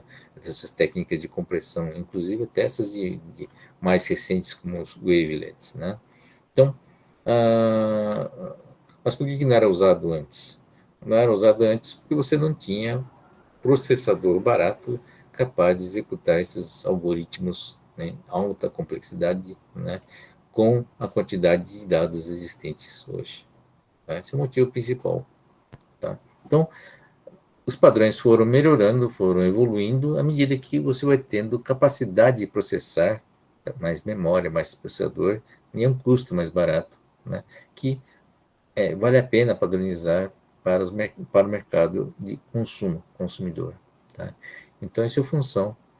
Tanto é que, por exemplo, vou explicar um pouco a partir das imagens e do áudio, né, que são os mais antigos. Tá? Então, um padrão, talvez, para a imagem mais conhecida seja o MPEG. Né? A MPEG original foi feito principalmente por causa do DVD. Tá? O DVD, acho que já expliquei antes, né? É um produto que não foi só uma evolução em termos de densidade, né, de bits no disco. O objetivo era usar o mesmo disco de 12 centímetros que é usado no CD, tá? E a parte de evolução, a parte de material, evoluiu, né, a ponto de aumentar 4 vezes a quantidade de bits, né? A qualidade do laser melhorou também, né? Mas apesar de que o laser ainda era infravermelho. Tá? A capacidade de você colocar mais bits. Mas 4 vezes mais bits é insuficiente, né, para você converter áudio, né, alguma coisa que tinha áudio, para colocar imagens em movimento. Né? Você precisava de quase 100 vezes mais informação, mais bits. O que melhorou, na verdade, né, de lá para cá? Ele conseguiu se virar um produto, não é só por causa do aumento de 4 vezes, né? Conseguiu virar um produto porque nós passamos a ter processadores mais baratos. Na época do CD, não tinha processadores baratos o suficiente, então a conversão analógico-digital tinha que ser muito simples, não podia usar compressão. Tá? Então, quando você tem, já no DVD, 20 anos depois, você já tinha capacidade de ter um processamento local para fazer a descompressão daquele dado que está lá. Portanto, eu tinha como guardar mais informações, né, mais na mesma imagem. Então, o resultado final, tá, da imagem foi ter essa combinação de aumentar a melhoria da tecnologia de resolução e a melhoria do compressor e do algoritmo, tá, permitiram que você conseguisse colocar um vídeo de 2 horas, essa é uma outra explicação importante, 2 horas, no único disco de 12 centímetros. E aí, finalmente, nasceu um produto chamado DVD. Tem uma combinação de coisas, inclusive de algoritmos que criaram, né, que permitiu criar um produto chamado DVD. Então, enquanto a gravação, né, daquilo lá, do CD, não atingisse 2 horas de imagem, tá, ele não virava um produto. Então, foi um processo não revolucionário, foi evolucionário, gradativo, até chegar nesse ponto. Né? E já explicamos, né, por que é 2 horas. Né? É 2 horas porque, desde a antiguidade, né, as peças teatrais, né, as peças musicais, tá, as aulas são de 2 horas porque nosso span, o ser humano, a atenção é de 2 horas. Tá? Você não consegue concentrar em um assunto mais do que um único assunto, né, mais do que 2 horas seguidas, passa a ser cansativo. Então, o motivo pelo qual os filmes são de 2 horas também, tá? E aí teve esse padrão que foi criado, né, para o DVD, que chamou MPEG, tá? O primeiro MPEG, o MPEG-1, né, só tem 3 partes, desculpe, 5 partes, né? Tá? Um é sistêmico, outro é vídeo, outro é áudio, outro é um padrão de conformidade, teste de conformidade, e um outro de simulação para o software. Então, esses 3 primeiros aqui, né? Esse aqui é o sistema. A gente sabe que o codificador de áudio é diferente do codificador de vídeo, porque são compressores diferentes. Né? Áudio se comprime de uma forma e vídeo se comprime de uma outra forma, porque a fisiologia humana é diferente em ambos. E aí você tem que sincronizá-los com o clock, né? E tem um sistema que tem que administrar esses 2 elementos ao mesmo tempo. Tá? Tem que diferentes áudios, tá? Você tem legendas também que tem que sincronizar, assim por diante. Então, você tem uma visão de sistema, tá, que trabalha com os dois, áudio, vídeo e legendas no mesmo pacote. Tá? Então, essa é a visão sistêmica que faz parte da MPEG-1. MPEG-2 é a parte do vídeo, a gente vai voltar aqui depois, e MPEG-3, que é a parte de áudio. Tá? Então, resumindo, né, uma coisa interessante, MPEG-3 é o que vocês lembram hoje, né? O que é o MP3? Vocês conhecem. MP3 é o M do MPEG, tá? P3 é parte 3, tá ok? É áudio. Então, o padrão que vocês conhecem como MP3, na verdade, é uma abreviatura de abreviatura, né? É a abreviatura de MPEG 1, parte 3, áudio, tá bom? Então, é o que sobreviveu, né, do MPEG 1. Depois veio o MPEG 2 para a TV digital, que é usado para TV a cabo, a gente vai explicar a diferença, e o MPEG 4, né, que veio para entrar, né, principalmente o DVD, aquele que depois é Blu-ray, né, tá? São versões, inclusive a aplicação multimídia, quer dizer, ele foi evoluindo também e permitiu, na verdade, um padrão de evolução. Mas ele deu margem para ter compressores diferentes. Então, você tem um padrão MPEG-4, mas tem compressores que vão sendo evoluídos de uma forma digamos, de uma forma separada, né? O padrão MPEG-4 mantém, mas você mantém também uma nomenclatura diferente para a parte de vídeo, tá? Bom, que o vídeo vai evoluindo. O vídeo evolui em função do hardware disponível, tá? Inclusive, aqui no MPEG-1, você tem histórico interessante, né? O compressor de vídeo não é uma coisa trivial. Por quê? Ele é um compressor desbalanceado. O que é o compressor desbalanceado? Bom, o MPEG-4 também né? Uma coisa é você ter um algoritmo que dá a impressão que é uniforme, né? Mas tem algoritmos que são fáceis de você codificar e difíceis de codificar, e vice-versa, tá? São difíceis de codificar, mas em compensação é fácil de decodificar. O que é fácil de decodificar? Significa que eu preciso de menos processadores, ele é mais rápido, eu preciso de menos memória para fazer o trabalho de pegar o bit original e torná-lo em imagens. Tá? Para poder ter essa facilidade, em compensação, na parte de codificação, vai dar mais trabalho fazer isso.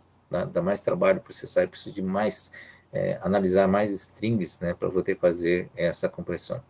Tá? Então, esse trabalho a mais, esse é chamar algoritmo desbalanceado. Tá? Vale a pena fazer, né? Principalmente na época do MPEG-1. Por quê vale a pena fazer? Porque não importa, né? Você pode ter um supercomputador para fazer a codificação, né? Pegar aqueles vídeos e transformá-los em bem menos bits. Mas era muito mais importante você ter um processador bem mais barato, com menos memória, capaz de pegar aqueles bits e transformá-los em imagem. Dá para entender por quê, né? Porque você, nessa parte barata, é o que está na casa do consumidor. O consumidor tem que ter um produto barato, com um pouco processador mais barato, mais simples e pouca memória, né? Se custar muito caro, o hardware custar muito caro, você vai ter um custo maior, né? De um produto do custo maior. Tá? Então, o motivo pela qual, né, esses algoritmos são desbalanceados. Veja, não é um problema de matemática, né? Você tem que desenvolver esses algoritmos, né, matematicamente, e isso é uma área, né, que exige um conhecimento profissional muito grande para fazer isso. Bom, tá. Deu para entender, né? Então, hoje você sente isso, né? Todo mundo tem smartphone, né? Já experimentaram assistir um vídeo, né, smartphone, que é diferente de você gravar um vídeo no smartphone. Então, você está assistindo um smartphone. Normalmente, você tem uma diferença, inclusive, de resolução, né? Você consegue assistir uma resolução mais alta. Você está usando o mesmo processador, hein? Tá? Mas ele não esquenta tanto. 2 horas de vídeo, assim, ele tem um certo consumo. Agora, imagine você gravar um vídeo de alta resolução, normalmente não é tão alta quanto de assistir, né, por 2 horas. Você vai ver que o processador, né, seu celular vai esquentar bastante, né? Isso é típico de um algoritmo desbalanceado, tá? Então, dá mais trabalho, né, consome mais energia, consome mais processador para você criar, né, o código comprimido, né, do compressor, tá? Então, esse é o motivo pela qual, a partir do qual você percebe a diferença, né, entre a capacidade de gravar, que é gerar o código, e a capacidade de reproduzir, que é a de reproduzir o código, tá? De descomprimir o código. Tá? Bom, voltando aqui, né, na parte da imagem, quais são os truques que é usado, tá? Isso não mudou muito, né? No MPEG-4 também continua a mesma coisa. Você pega uma imagem, né? No fundo, o que é uma imagem de vídeo? Uma sequência de quadros fixos, não é isso? Tem uma certa sequência de imagem, fotogramas, né? Fotografias fixas, tá? Aí você pode usar realmente o JPEG e fazer a compressão, tá? Mas aí, com pequenas modificações. Então, normalmente você tem vários quadros, então 30 quadros por segundo, né, no caso de uma imagem padrão, tá? Ou no caso de um filme, desculpe, em cinema é 24 quadros por segundo. Por que tem número de quadros por segundo, né? Por que é 60 Hz, né? Isso por causa da nossa visão, tá? Acima, desculpe, abaixo de 30 Hz, nosso olho começa a perceber essa variação de intensidade da luz, ou seja, começa a perceber a luz piscando. Isso incomoda bastante, tá? Imagina um ambiente que você tem todas as luzes piscando, né? Você começa a ficar muito incomodado, tá? Então, esse é o motivo pelo qual você tem 30 quadros por segundo. É menos no cinema, tá? Porque no cinema você tem um ambiente escuro, né? Então, porque é fotografia, né? Vocês viram um filme, né, rodando, né? Ele põe uma foto cada vez, tá? Você tem que economizar o número de fotos, tá bom? E aí, para isso, você trabalha, né? Foi testado várias quantidades de fotos, e no fundo são 24 quadros, tá? Que é apresentado 2 vezes. Na verdade, a gente sente 60 Hz, né? Acima de 50 Hz a gente começa a perceber. Então, por quê? Então, 24 vezes 2 dá aproximadamente 50, né? Quadros por segundo, tá? 48 quadros por segundo. Tá? Para evitar justamente o efeito do flicker, né? Tá? Então, mas isso não afeta a nossa noção de movimento, percepção de movimento, né? Mesmo com filmes com muita dinâmica, muita coisa acontecendo ao mesmo tempo, a gente consegue manter uma certa estabilidade da imagem, a percepção do entendimento da imagem, tá bom? Então, e as cenas, né? Você não tem muitos quadros por segundo, quer dizer, não tem muita variação, você não fica variando de imagens toda hora. Não sei se vocês perceberam no filme, né? Tá? Quem desenvolve cinema, você tem que saber fazer cinema, né? Que é o seguinte, né? Você tem que ter um tempo fixo, um certo tempo, onde a pessoa que vai assistir vai ter tempo de perceber a imagem e interpretar a imagem. Tá? Portanto, isso é um tempo importante, em torno de 5 segundos. Você não pode ficar chaveando de imagens toda hora, cenas diferentes, né, intervalos muito grandes. Então, você tem alguns filmes experimentais, eles fazem assim, que pegam várias cenas completamente diferentes, quer dizer, exige interpretação toda hora da parte de quem está assistindo. Então, a cena tranquilo, o campo muda para um parque de diversões, muda depois para uma cena, sei lá, da lua, alguma coisa assim. Ou seja, exige processamento, né, do cérebro, né, e ficam juntando um monte de imagem dessas de 5 segundos durante, né, 10 minutos. Você percebe um experimento interessante, né? Você não consegue ficar assistindo. Depois, pouco tempo depois, você está passando mal já. Tá? Tem uma sobrecarga no cérebro, né? Então, normalmente você tem uma cena, a primeira vez que você apresenta a cena, você tem que dar um certo tempo para interpretar, né? Depois, normalmente você não trabalha mais que 2, 3, 4 cenas, né? Você apresenta e fixa um pouco para depois chavear. Um diálogo típico, né, entre dois atores. Você tem uma cena com uma pessoa, depois outra pessoa fala. Outra... Na primeira vez que fala, você tem que deixar mais tempo, mas depois você consegue chavear mais rapidamente, né, as falas. Mas você não pode ficar mudando o fundo toda hora. Tá? Então, o MPEG, né, ele usa esses truques todos. Tá? Então, você pode ver que tem a sequência, né? Veja, 30 quadros em cada segundo. Eu não preciso dos 30, né? Você percebeu? Tá? O fundo, normalmente, as cenas de filme são separadas em fundo, o fundo e a cena do plano principal. E no plano principal, você não muda muitas coisas, né? Então, o que acontece? Você pega cada uma dessas imagens, divide em quadrinhos, em quadradinhos, são chamados de blocos, né? Macro blocos. Eu posso dimensionar esses blocos com composição de blocos e vários blocos, tá? E para cada bloco, né, eu codifico eles. Então, normalmente, uma cena, num plano principal, você tem um ator falando quais são os movimentos desse ator, normalmente em torno da boca, o olho, né? E você só tem poucas imagens, poucos blocos mudando, né? Enquanto que o fundo permanece fixo, tá certo? Então, a ideia, então, é você mandar somente esses blocos onde você tem modificação, né, de tempos em tempos, tá? Então, quando tem modificação, ele manda os blocos, só os blocos que foram alterados, tá? Ou codifica só aquelas alterações, tá bom? O resto você mantém fixo. Segundo truque, né? Você tem, que tem imagem aqui, por exemplo, tem um deslocamento, tá? Então, o fundo se desloca, né? Quando o fundo se desloca, tá? Você manda um vetor, onde você diz o vetor de deslocamento, para onde esses blocos se mexeram, para onde o fundo mexeu, e cria, onde saiu, cria um vazio, né? E nesse vazio você coloca os blocos, tá? Você manda só os blocos, né, para preencher aquilo que saiu. Tá?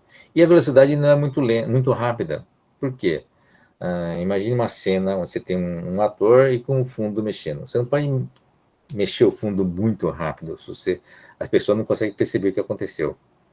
Tá? Então, mesmo cenas de ação, você tem que tomar muito cuidado, né? O tempo em que as pessoas conseguem ver um filme de ação, o movimento, cena movimentada, é muito limitado. Vocês podem perceber que depois de uma sequência de ações muito rápidas, né, em qualquer filme de ação, você tem que ter um período, né, onde se dá um descanso para o telespectador, para ele poder acalmar um pouco o cérebro, né? Porque você não pode deixar assistindo, você não pode manter um movimento durante muito tempo, tá? Principalmente mexendo as cenas do fundo também, tá? Porque cenas do fundo exige processamento também do contexto, análise de contexto que o cérebro faz, tá? Então, filmes, por exemplo, de perseguição de carro, por exemplo, né? Tá? Tem várias técnicas, tá? Para evitar que movimente muito o fundo. Você pode tirar um zoom de longa distância, onde você tem toda uma cena fixa e você tem um carro pulando, né? Deslocando feito um doido, né? Ou então, quando você tem a cena zoom com o motorista, você está lá com a cena enquadramento do motorista e tem um fundo se deslocando, mas é um fundo desfocado, indefinido, né? Não exige muito processamento, tá? É processamento nosso, hein, gente, do ser humano. Ou então, quando tem muito movimento, você tenta enquadrar, né? Ou então tira um enquadramento, faz um enquadramento de frente, né? Com as cenas mexendo, para ter uma parte fixa, ter um movimento em volta. São todos truques que o pessoal do cinema aprende a fazer, justamente para não incomodar tanto o telespectador. tá? Então, bom, vocês estão na época né, vocês são a geração do celular, então são coisas que seria interessante vocês aprenderem, tá? Então, o MPEG, basicamente, o que ele é? É um compressor com perdas, tá? Mas que analisa, né, as características humanas para poder fazer a sua compressão. Vocês viram que tudo isso que a gente falou é uma característica da fisiologia humana, né, que foi usado para poder fazer um bom algoritmo de compressão, tá bom? Então, mudança de intensidade também, tá? Você está lá com dois atores conversando, né? Você tem que cuidar do cena do fundo dos dois, porque não tem diferença de intensidade, senão fica um diálogo onde fica piscando a tela, tá? Isso também faz muito mal para quem está assistindo, tá bom? Bom, tem muita coisa para falar, mas vocês entenderam um essencial, que é você está usando matematicamente, né, cientificamente, a característica humana para tentar fazer uma redução da quantidade de informação, né? A compressão representa bem isso, tá bom? Então, já estamos na hora, né? Mas a conversa final é isso, né?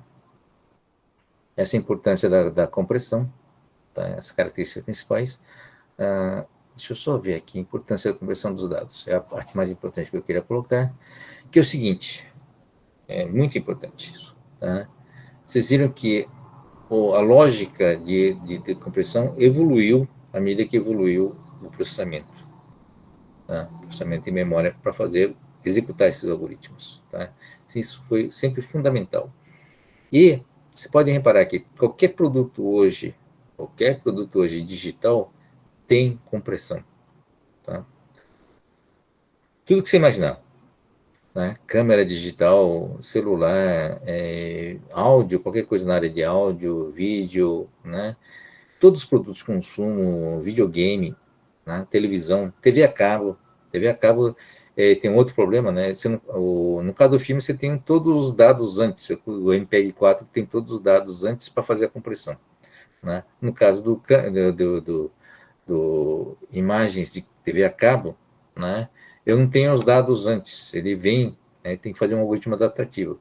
Então, enquanto que no no MPEG-4 eu consigo até 10 vezes, né, 1 para 10 a compressão, no TV a cabo, justamente por esses algoritmos, diferentes de algoritmos, né, dados tempo real, não tenho tanta compressão assim. Então, normalmente é 1 para 6. O que significa 1 para 6? Né? Significa que o que antes usava um canal só para um canal só TV, eu consigo colocar 6 canais. Isso barateou bastante minha TV a cabo, viabilizou, né, uma série de produtos. Imagine você pagar 6 vezes menos pela sua TV a cabo, apesar de que é caro ainda, né? Tá? Então, todos esses produtos, hoje, no mundo moderno, têm compressão, tem algoritmo de compressão, tem processador, tem memória, né? E se tornaram viável, né, porque tinha compressão, tá? Então, essa é a importância, né, dessa técnica de compressão. No fim das contas, né, nessa discussão de codificação, a gente chega na essência, né, de que produtos se tornaram viáveis porque existe essa capacidade chamada compressão. Tudo bem? Então, sem isso, não existiria tanta coisa que nós estamos acostumados hoje. Tá? Celular, né, virou, por causa da compressão, se tornou mais popular, ficou mais viável. Tá? Isso porque a gente conseguiu colocar mais canais de áudio, né, por frequência, ou seja, foi possível ter mais aparelhos celulares, né, para a mesma área. Tá? Então, a gente pode discutir isso mais à frente, tá? Se vocês tenham curiosidade, mas a importância da codificação é diretamente ligado na nossa vida moderna. Tá bom? Bom, gente, desculpe pelo horário, extrapolei. Acho que eu falei demais. Deixa eu interromper a gravação, senão a gente perde o vídeo.